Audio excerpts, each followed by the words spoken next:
Facebook, how's it going? It's good to see you, church, and good to be back here Wednesday nights. Casey's finishing up a couple things. Will be joining us here in a minute. A little chilly, but we're like really wanting to get back outside tonight and enjoy this beautiful weather.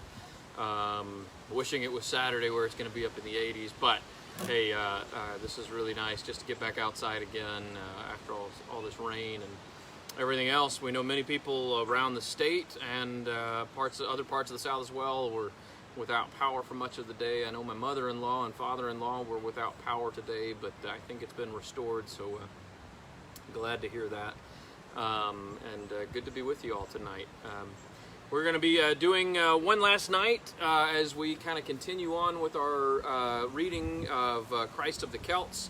Got a little bit for you from the final chapter and a bit of that stuff, but yeah, we're going to play some music and do our thing and share some prayer requests hopefully with each other and offer some prayers and yeah, go from there. So thanks again for tuning in. We really do appreciate it, and hope you are doing so well. Hope life is treating you well.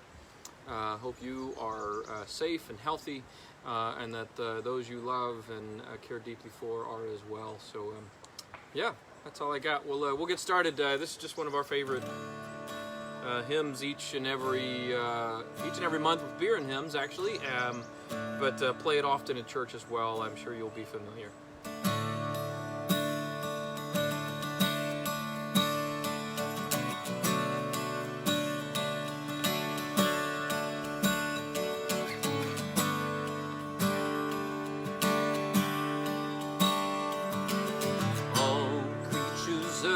God and King, lift up your voice and with us sing. Oh, praise Him, hallelujah. Thou burning sun with golden beam, thou silver moon with soft to gleam. Oh, praise Him, oh, praise. Hallelujah, hallelujah, hallelujah.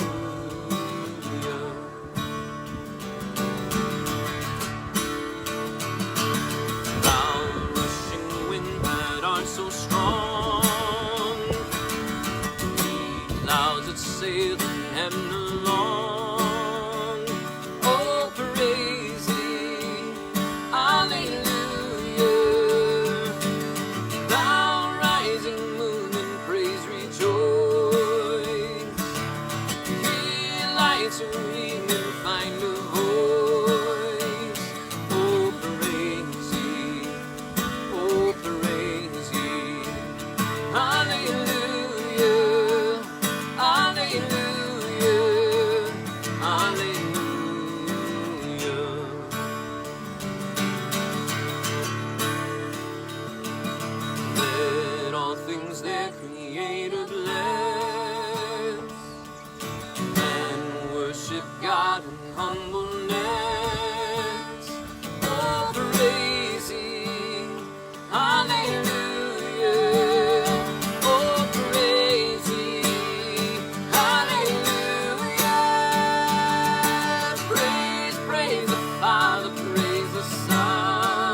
tune up here,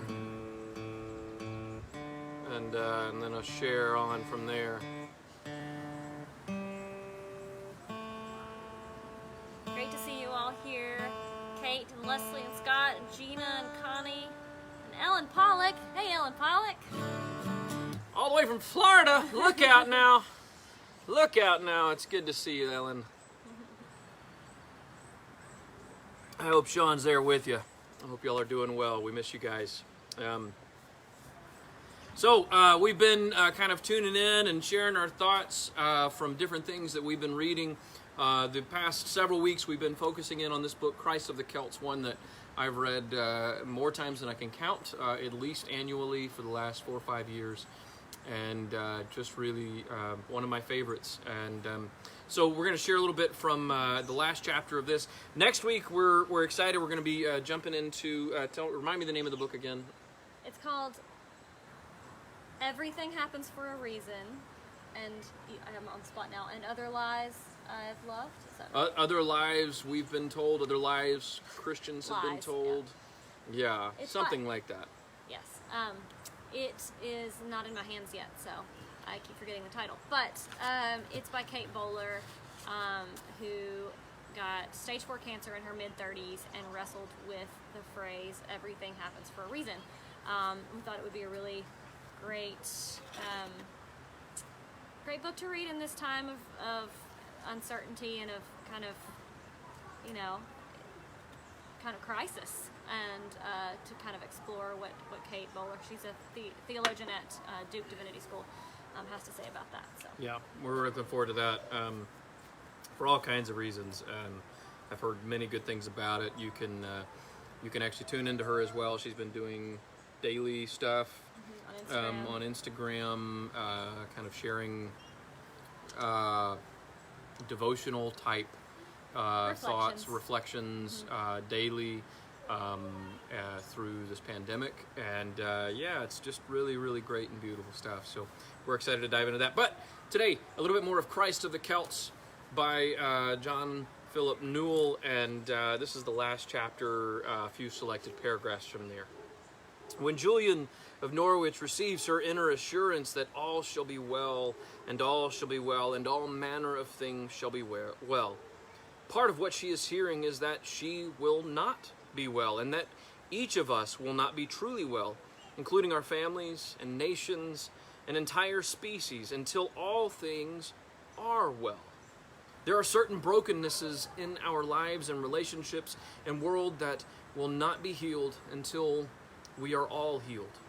We are so deeply part of one another and of all things that it is meaningless to speak about wholeness and separation. Wholeness comes in relationship, not in fragmentation. Until we move together again in harmony with the hymn of the universe, our songs of salvation will sound like broken cadences torn from the whole. In the ancient Celtic mission from the 4th to 7th centuries, the pattern for worship was to gather around high-standing crosses in the context of earth, sea, and sky. The emphasis was that creation itself was the sanctuary of God, and it included all things.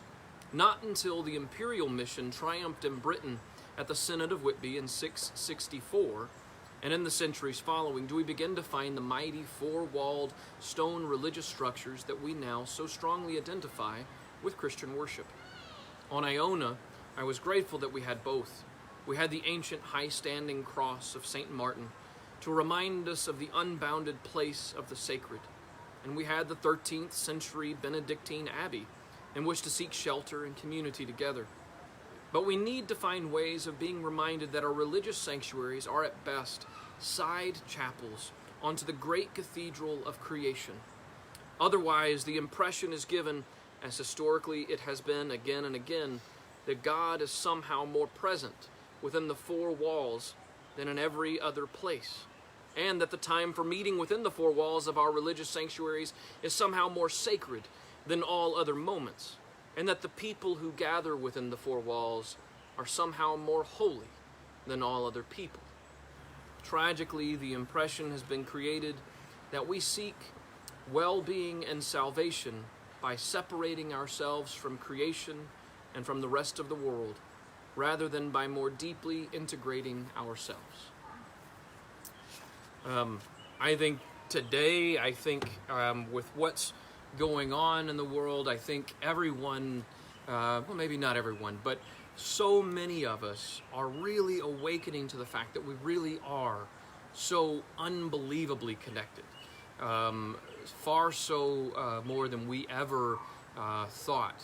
And that really is at the root of Christian thought, at the root of Christian teaching, and I think at the root of who God is, that we are so deeply connected that we will not be healed until we are all healed. That salvation is for all of creation, that healing, that this idea that God is making all things new is literally all things, not just people, but all of creation, all of the cosmos, that God is working to make things new and bring about life and love within it. And and so this book, again, has just resonated so deeply with me over the years. It's one that I think has informed much of the way I view religion and faith and the world today. And so I encourage you to take a look. If you get the chance, check it out. Christ of the Celts, The Healing of Creation by John Philip Newell. It really is a good one. I kind of went on to a conclusion there, but I didn't know if you had more to add or not. My apologies People there. want the music. Yeah, that's very true. So this past Sunday we did share this one, but we just felt like it was too apropos to not share again, and so this is Are We Not One?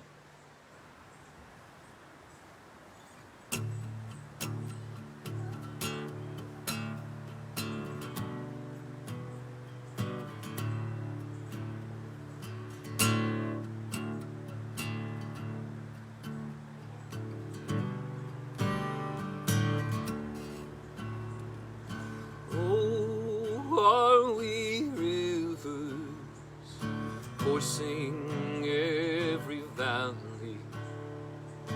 Oh, are we waves upon shores of time? Oh, are we stardust gathered through the ages? Are we not dreams of the one eternal mind?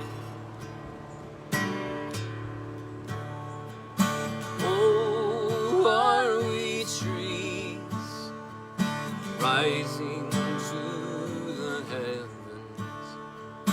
Oh, are we flowers unfettered by the thorn? Oh, are we pillars of a great eternal temple? Are we not one? Oh Lord, are we not yours?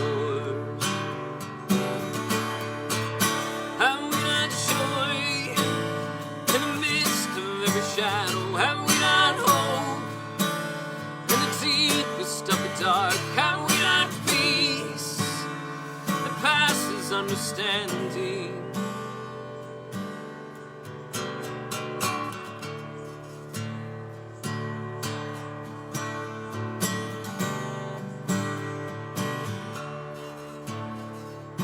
Oh, are we sons fashioned in your image?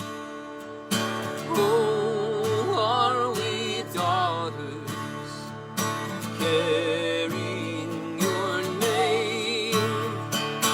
Oh, are we brothers across the generations? Are we not sparks from an everlasting flame? Have we not joy in the midst of every shadow? Have we not hope in the deepest of the dark? Have we not peace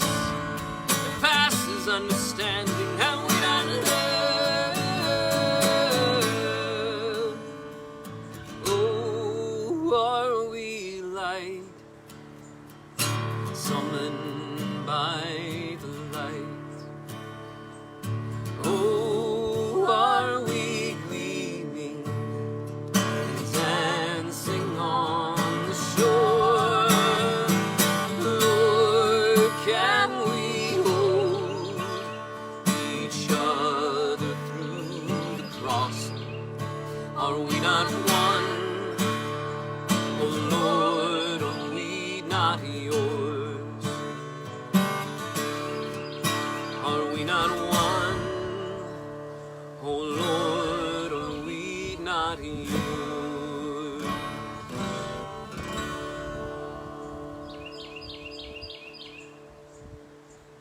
Amen. I love what that song says about an eternal cathedral, because it echoes a lot of what John Philip Newell was saying in that chapter that Ken read about our buildings being side chapels to an eternal cathedral that has no walls, and that is ongoing and being built by its people. And so I love that that echo in that song about that. That's all I got. Oh, that's good. That's good. Prayers, then this poem. Yeah. How about? Cool. We want to open it up for your thoughts and your concerns and your joys and all those things that are going on in your life. Yeah, so let us know what we can be praying for with you all tonight. And yeah, we even the birds love your music so much they join in. Yeah, they're singing right along with us. That's for sure. Ken was gonna make us do this inside tonight, and I wholeheartedly opposed that vote. So. Just felt so close to right on the edge of cold. So just needed to bundle up a little bit. You know, throw on a little what do you call this? Flannel. There we go. That's the word. So yeah, for us, we wanted to share with you. I know we've offered the last few weeks that Casey's dad, Harry, has been diagnosed with cancer and is undergoing treatment at the moment. He had his third treatment this past Friday, but we're at the same time we did get some positive news. We're not trying to get too far ahead of ourselves, but they got back a lot of numbers this past Friday after several tests, and it does seem as though he is responding well to the chemotherapy, and we're very excited to hear that. Really overjoyed, quite frankly, and so hopefully that continues, and we continue to lift Harry up and in love and prayers, and wishing for positive outcomes and all those things. For our frontline workers, we continue to pray for each and every one of them across the board, from the grocery store worker to the grocery store cleaner, to the hospital, everyone in the medical field that is working on this, to the scientists, to our political leaders. We lift them all up for all the work that is going on today and continuing to go on to bring this global pandemic to a close. I know that that's not something in the short term, that's something in the long term, but I know that we've got great minds doing everything they can to fight it, and so we lift each and every one of them up in prayer for sure. Lifting up, thank you, Kendra. Yes, we do appreciate the prayers for Casey's dad, continuing for Hot Springs Friends, for the Schaefer's Church from down there. The husband, our age group, has a very rare T-cell lymphoma. So we definitively are praying with you, Kate. Praying for your friend, for all those connected to him in Hot Springs, all those connected there at the church who know and love him. We lift him up in prayer. Other prayer requests, send them through. Let us know. What else do you have? What else is going on in your world and in your life right now? I want to pray right now. You know, annual conferences, the United Methodist Church, we're about to reach that point where we know most of, if not all of, the appointments or new appointments that will be taking place in our conference and beyond. And so many pastors are in the early stages of preparing for transitions and moves. Our church is no different.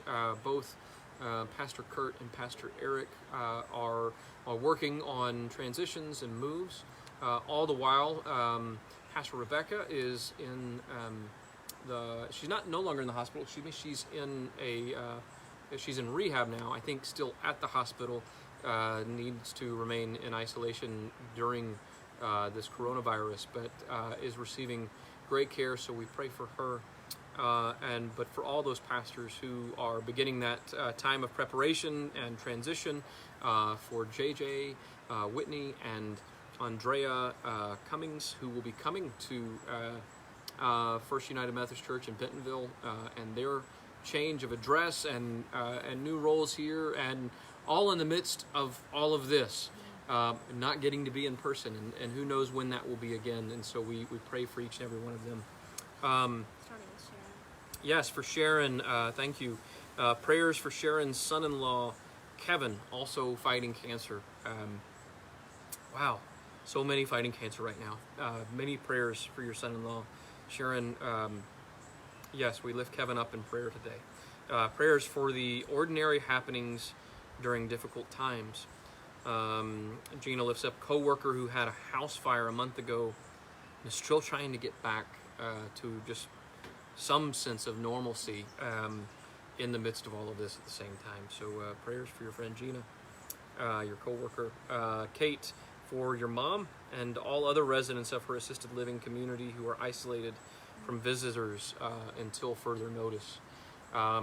Yes, and that seems to be the case in so many assisted living and nursing homes, and so for all those who are just further isolated, frankly.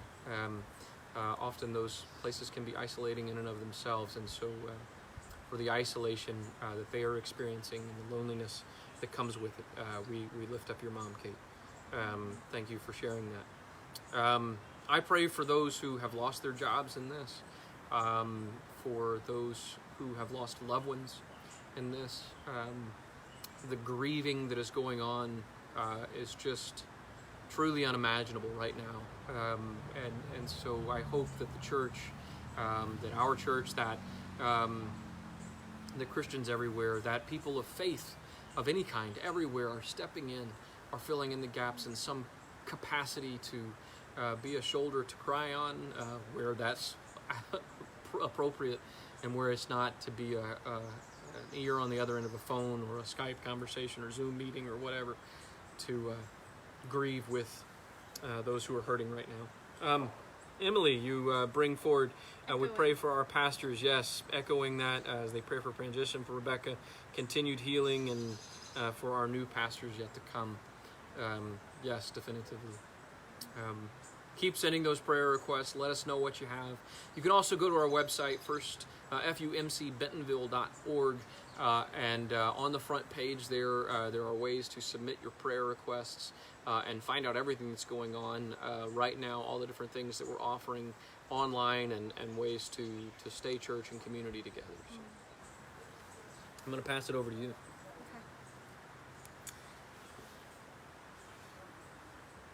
I love poetry, #English major, and I love reading and contemplating poetry as prayer.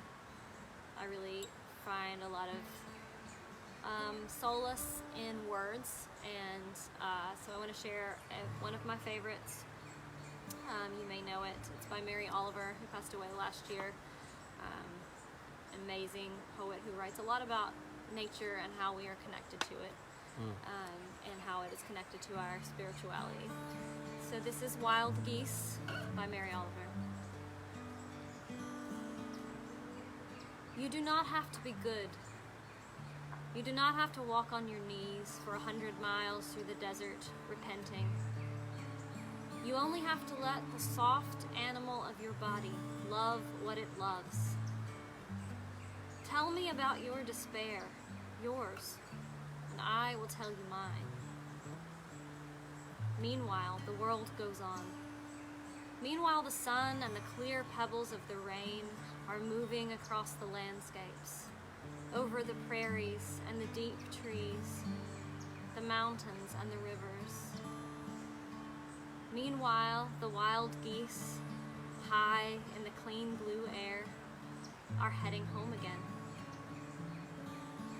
Whoever you are, no matter how lonely, the world offers itself to your imagination, calls to you like the wild geese, harsh and exciting, over and over, announcing your place in the family of things.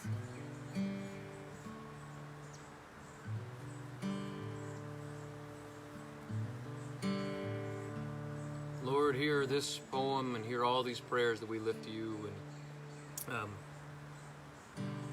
all those unspoken and everything else that's going on in our world. We lift up our lives to you today. We lift up all that we are and ask that you would continue to move in and through us. Bidden or not bidden, we know that you are present here in our lives and in all of creation, and ask that you remain steadfast, that your love remain with each and every one of us. We pray a special hand over the doctors, caring for those fighting for their lives, and ask that you would continue to move in and through them, that there would be peace somehow in the midst of all this pain. And that we would know without question, you are in fact making all things new. You are in fact moving and will use all of this in some way. That we will see your beauty, that we will know your glory, and that we will experience your love.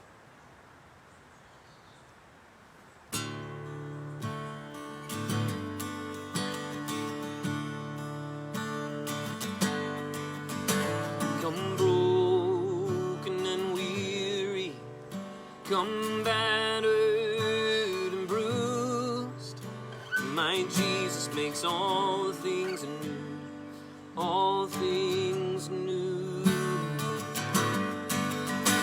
Come lost and abandoned, come blown by the wind, he'll bring you back home again.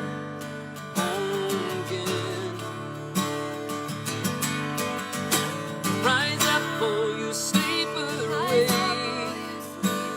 The light of the dawn is upon you. Rise up, for you sleeper, awake. He makes all things new, all things new.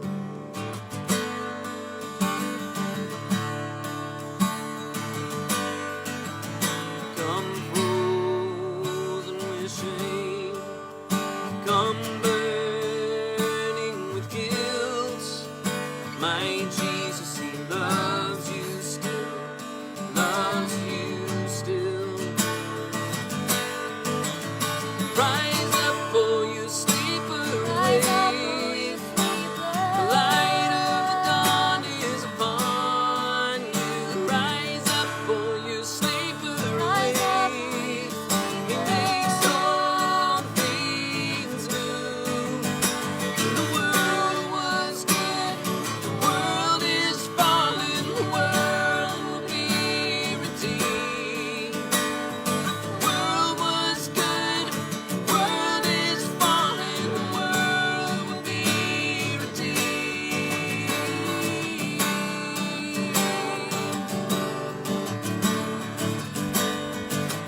So hold on to the promise, the stories are true, that Jesus makes all things new.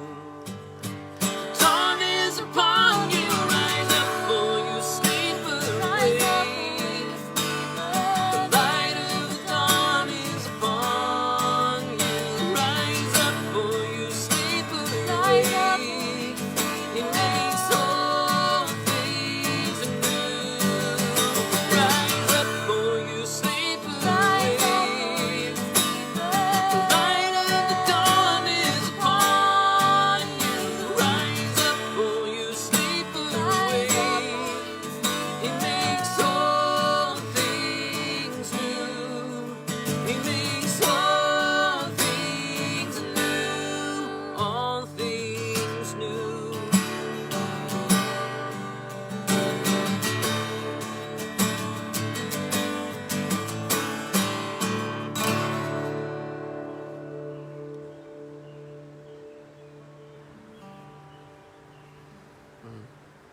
we thank you guys once again for tuning in this week.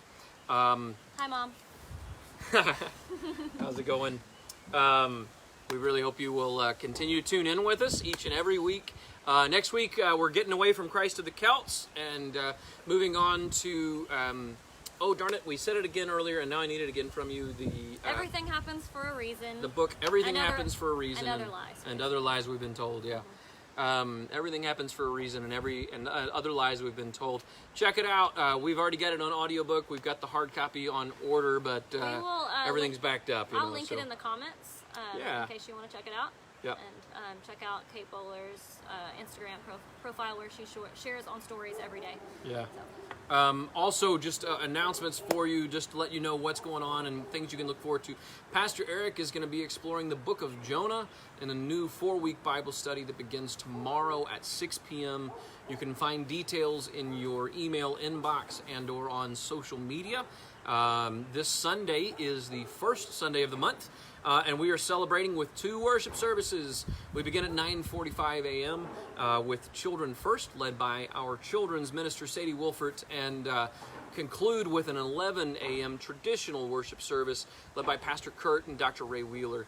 So stay tuned for our virtual bulletins. We will be sharing those in Friday's e-news, so be sure to check that out. Also, remember to visit the Give tab on our website, fumcbentonville.org, to share your gifts and offerings. We still have a staff here at the church. We still have bills to pay. We still have a building to maintain, and all those things. And so your giving is so greatly important and so needed right now. So whatever you can give is so appreciated.